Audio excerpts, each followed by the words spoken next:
Kalyanpur DCM কার্যালয়ে ভয়াবহ অগ্নিকাণ্ডের ঘটনা ব্যাপক চাঞ্চল্য ছড়িয়ে পড়ে। যদিও অগ্নি নির্বাপক দপ্তরের কর্মীদের যথাযথ ভূমিকা গ্রহণের মধ্য দিয়ে ক্ষিপ্রতার সাথেই অগ্নিকাণ্ড নিয়ন্ত্রণে আসে, কিন্তু তার পরেও এরকম ভাবে ডিসিএম অফিসের মতো গুরুত্বপূর্ণ কার্যালয়ে অগ্নিসংযোগের ঘটনা ঘটায় গোটা কল্যাণপুর জুড়ে ব্যাপক উৎকণ্ঠা তৈরি হয়। ঘটনার বিবরণ দিতে গিয়ে সংশ্লিষ্ট কার্যালয়ে কর্মরত জনৈক কর্মী দাবি করেছেন, তিনি যখন আজ সকালে যথারীতি ডিসিএম কার্যালয়ের দরজা খুলেন তখন দেখতে পান ভেতরে আগুন জ্বলছে। তখন কিছুক্ষণের মধ্যে খবর পৌঁছে দেওয়া হয় অগ্নি নির্বাপক দপ্তরের কর্মীদের কাছে। এরপর অগ্নি নির্বাপক দপ্তরের কর্মীরা ঘটনাস্থলে এসে আগুন নিয়ন্ত্রণে আনে। এরই ফাঁকে সংশ্লিষ্ট কার্যালয়ের বেশ কিছু কাগজপত্র সহ একটা কম্পিউটারের সিপিইউ সম্পূর্ণ পুড়ে যায় বলে জানা গেছে।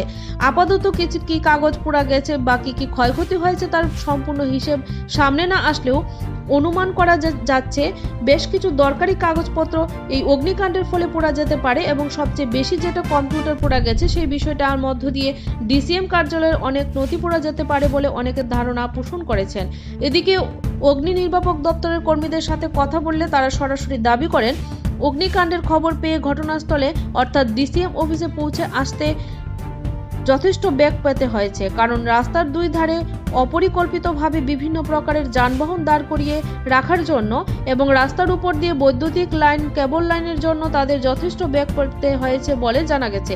এদিকে ঘটনার খবর পেয়ে ঘটনাস্থলে পরিদর্শনে গিয়েছিলেন তেলিয়ামুড়ার মহকুমা শাসক অভিজিৎ চক্রবর্তী নিজেও বলে জানা গেছে। আমি কল্যাণপুর ডিসিএম অফিসের স্টাফ। আমি ফার্স্ট গেট খুলছে পরে আমি ওই ভিতরে রুমটা খুলছে পরে আর দরজাটা খুলে দিয়েছে। এরপরে রুমটা গরম শুকিয়ে গেছে না, আমি আগুন এই অর্ডার দেখছি। এরপরে স্টাফে জানাইছি আর ফায়ার সার্ভিসে সঙ্গে সঙ্গে জানিয়ে দিয়েছে। আইসেন ফায়ার সার্ভিস আছে। যখন কিটা দেখছেন ভিতরে কি কাগজ পুরা পাইছি, পুরা পাইছি। কিটা নষ্ট হয়েছে? আগুন ছুটে গেছে না। কিটা নষ্ট হয়েছে? যেটা তো ওই ইয়াতের কম্পিউটার মেশিনটা নষ্ট হয়েছে, ইয়াতে পুরা হয়েছে, কাগজপত্র ইয়াতে পুরা হয়েছে। ডিসি অফিসে যে সময় আগুনের খবরটা পাইছেন, যখন কল্যাণপুর বাজারের মধ্য দিয়ে আপনারা আইছেন, বারবার আপনাদের গাড়িটা ব্যাক পাইতে হয়েছে, মানে বিভিন্ন কারণে, মানে পথচারী বা যানজট বা বিভিন্ন রাস্তার মধ্যে বাইক থাকে, এইসব কারণে দেখছি আপনারা গাড়িটা বারবারই আটকে গেছে। এই বিষয়টা সম্বন্ধে আপনি কি বলবেন? এটা আসলে পাবলিক সচেতন হওয়া দরকার। আমরা অনেকখানে কল গিয়ে দেখি যে উপরে অনেক কেবল লাইন ঝুলানো থাকে, উপরে ইলেকট্রিক লাইন ঝুলানো থাকে। এগুলি আমরা যতখানে যাই আমরা পাবলিকের সতর্ক করার চেষ্টা করি। পাবলিকে সবাই সতর্ক হয় না, কিছু লোক এমন করে, তার জন্য আমরা অনেক কিছু একটা লিড হয়ে থাকে। আমরা দেখছেন আজকেও দেখছেন আমরা ইলেকট্রিক তার আমরা আলগি দিয়ে আনতে হয়, আমরা গাড়ির মধ্যে লেগে থাকে, তো জোরাই না থাকে, আবার বাইক থাকে রাস্তার মধ্যে গাড়ি। আজকে যে সময় আপনারা মানে কল যে সময় পাইছেন, যে সময় তড়িঘড়ি কল মানে এই জায়গার উদ্দেশ্যে আওয়ার পথে আপনাদের অভিজ্ঞতাটা কিরকম একটু কন্টিনিউ কেন আটকেছেন?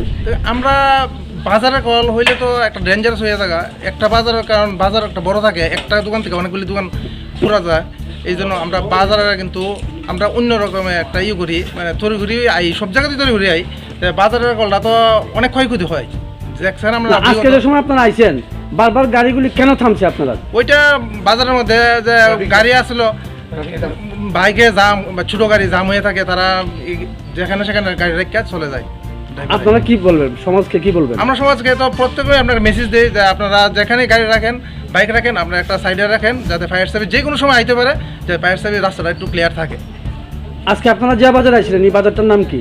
এটা কল্যাণপুর বাজার, থানার পেছনে ডিসিএম একটা রুমে একটা ফায়ার কল হয়েছে।